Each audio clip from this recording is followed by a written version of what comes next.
Depuis la diffusion du reportage sur les antennes de RTI2, l'immeuble de Marcory résidentiel suscite la curiosité de nombreux passants. À travers un communiqué, le ministère de la Construction et de l'Urbanisme s'est empressé de rassurer les populations et mettre momentanément un terme aux travaux. Les premières vérifications effectuées à l'occasion de la visite du 17 juillet dernier n'indiquent pas de risque d'effondrement de cet immeuble. Le MCLU a toutefois instruit le maître d'ouvrage à l'effet d'arrêter les travaux et de produire dans les meilleurs délais un rapport d'expertise contradictoire d'un bureau de contrôle de référence relativement à la stabilité de son bâtiment. Un arrêt des travaux que certains voisins, dont Ahmed Jouer, accueillent avec joie.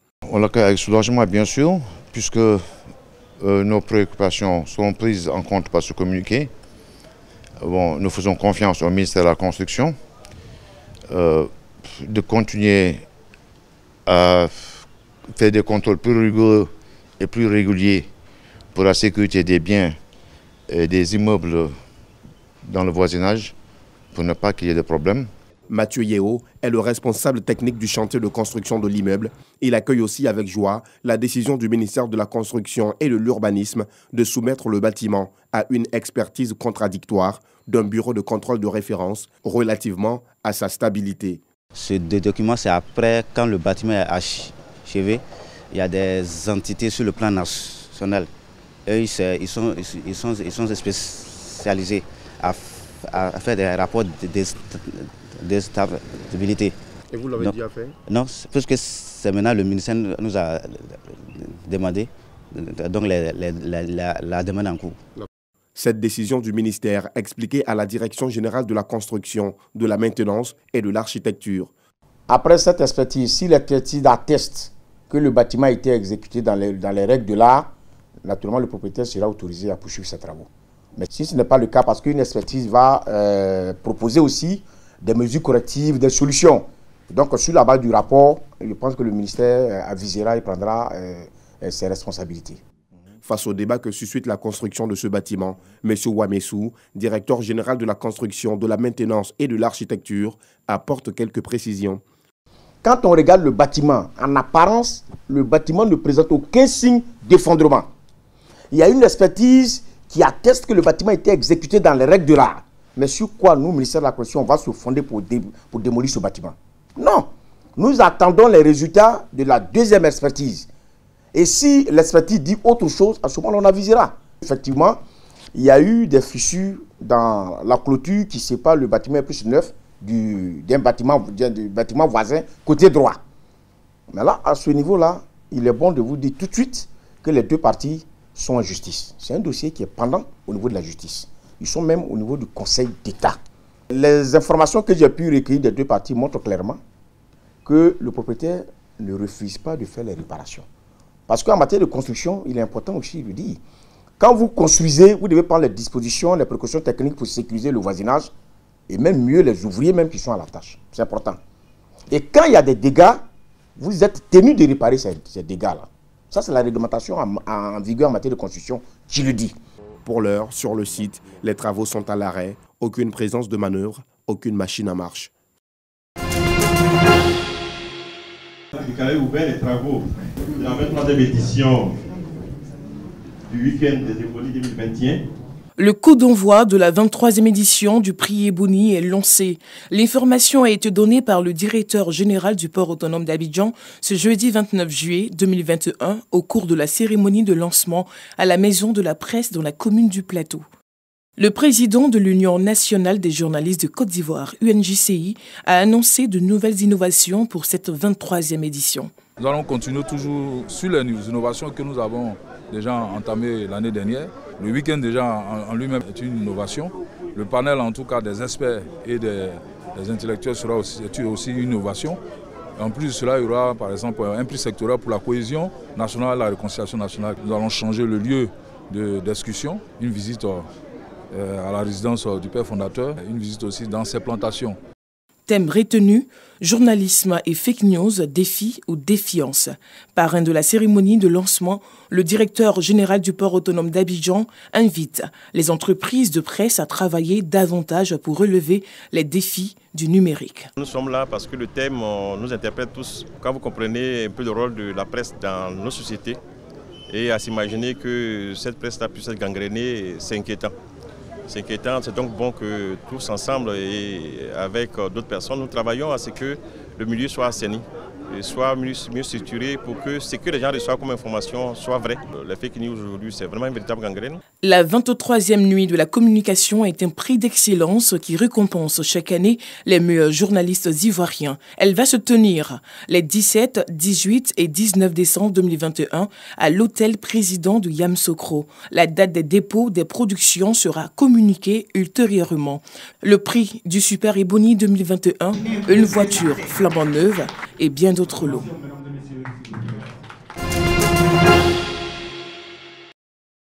Après 3 années de formation en couture, coiffure et esthétique, les élèves d'Albi American Lady Beauty Institute ont fait montre de leur talent à travers un défilé de mode. It's LC the beat guy.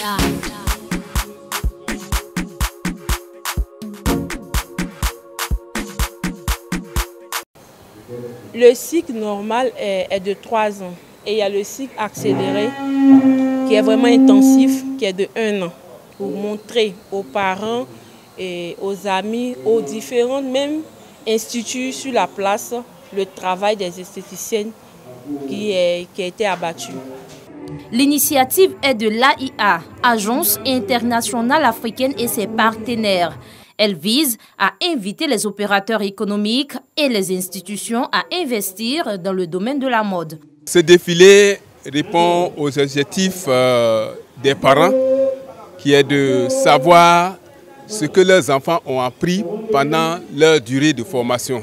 C'est ici qu'ils montrent véritablement leur savoir-faire, leur créativité, de sorte que les opérateurs qui ne s'intéressent pas au domaine de la mode le fassent. Ce défilé de mode des élèves d'American Lady Beauty Institute est à sa 3e édition.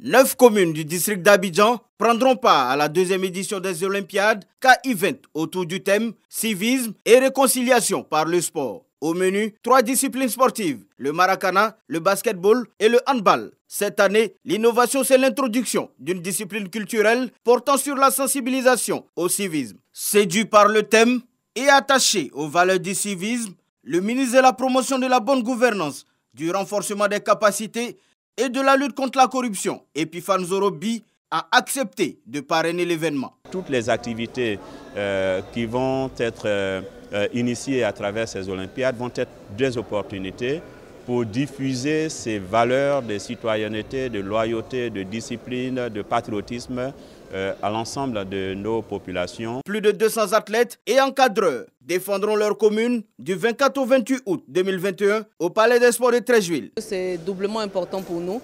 Non seulement on va permettre à la population, à la jeunesse d'Abidjan d'avoir une compétition pendant ses vacances, de s'occuper sainement, mais en plus nous avons voulu associer à ces compétitions sportives un volet civisme. Un panel est prévu le 25 août avec pour thème civisme et réconciliation, indice de développement, animé par plusieurs ministères. Le commandant supérieur de la gendarmerie, le général Apalo Touré, ainsi que plusieurs autres personnalités civiles et sportives ont pris part à la cérémonie de lancement de ce grand événement, placé sous la présidence du ministre de la promotion des sports et du développement de l'économie sportive, Paulin-Claude Danhaut.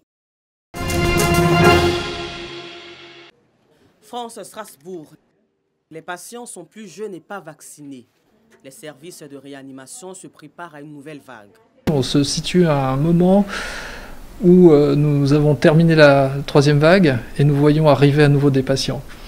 Et nous avons le sentiment que l'orage approche, que le tonnerre gronde et que dans quelques jours, quelques semaines, à nouveau, de nombreux patients seront hospitalisés. En ce moment, le profil est assez marqué, c'est des personnes relativement jeunes, hein, puisque dernièrement dans notre unité nous avons eu une personne de 30 ans, puis une personne de 40 ans hospitalisée.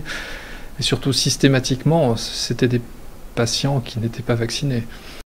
Avec les congés d'été et le manque de soignants, cette vague arrive à un moment difficile. On est tous fatigués, il y a eu des moments difficiles, mais on a une super équipe soudée. On est vraiment là l'un pour les autres et ça nous a renforcé aussi le Covid. Et c'est vrai qu'on peut compter vraiment sur notre équipe et c'est essentiel. La France compte environ 1000 patients en réanimation, soit 20% de ses capacités.